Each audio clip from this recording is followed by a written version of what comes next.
Evan Reynolds is a family entertainer from Seattle, Washington. He also headlines his own family variety show, which just got fully funded to run for a year by the city, making it completely free admission and letting kids and their parents from all over Seattle see a different magician every month, as well as all sorts of other performing arts. Please welcome Evan Reynolds.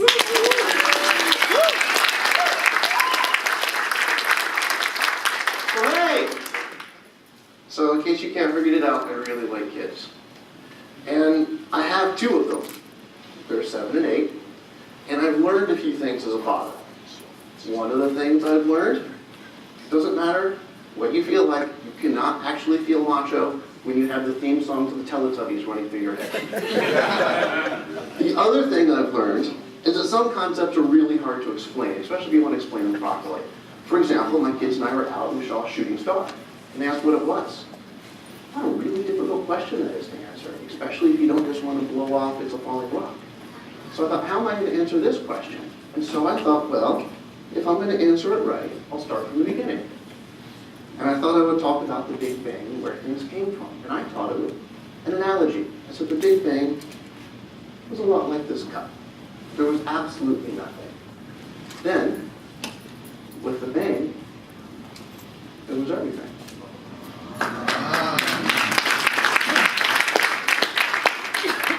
Now this is a little earth marble. I kind of like it. My kids were completely unimpressed. My daughter said, no, if you get nothing from nothing, you get nothing. I had a surprisingly good handle on entropy for a small child, but I said, no, you get everything. Now, this is a little earth marble. I really like it because the earth is a beautiful planet. It's one of my favorites. My kids are there. My stuff's there. But it looks even prettier when it's lit by the sun.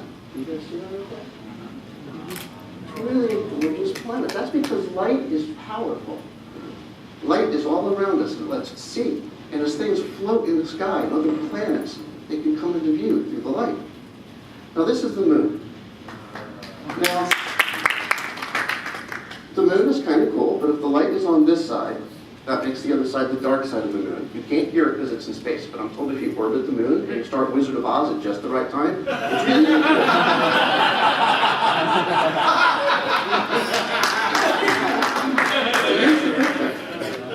This little Earth and this little moon are the right size in relationship to each other. Scientists would say their scale is correct. My son would say that's nonsense. If the Earth was this size, the people would fall off. So I decided not to go there. But still, in this scale, would you do me a favor? Okay, how far apart do you think they'd be? I'm going to start together. Just say stop. You think they're about the right distance? Right here? That's about where I thought. That's about where my kids thought too, actually. But it turns out they should be about this far apart. So that starts to give you an idea of the scale of the solar system, as well as just how amazing the moon landings were. But there's more than just this in the solar system. There's other things zooming around and just sort of being present. For example, there are comets and meteors flickering to light and orbiting the sun. And some of those will coalesce into planets. Now this is Mars. Here's the cool thing. This Mars is actually in scale to this Earth and this moon. So now, a really interesting question. I'm going to ask you again, okay? If the moon's here, any idea where Mars would be? Well, it kind of depends. You know, are they on the same side of the sun or in their orbits? They have different sides of the sun. In this scale, it turns out they're between 1 and 3 football fields apart, which blows me away because we landed something on this planet last week. And not only do we land something on this planet, but that makes it the only planet fully populated by robots, which makes my kids very happy.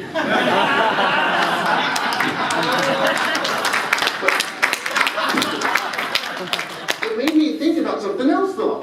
Astrology. The positions of the planets determine your sign, which can determine your future. Now, to me, position of the planets means gravitational pull. So I started getting curious. Well, everything has a gravitational pull. This little marble has a gravitational pull on it, which is tiny. The real Mars has a pull on you. It's far away. It's also small. And you can measure it. It's just the mass of the two planets multiplied times the universal gravitational constant divided by the distance squared. It turns out If I hold this marble about here, it has the same pull on me as the real Mars. So I carried this around the hospital when my kids were born. I threw out the sign of so many babies.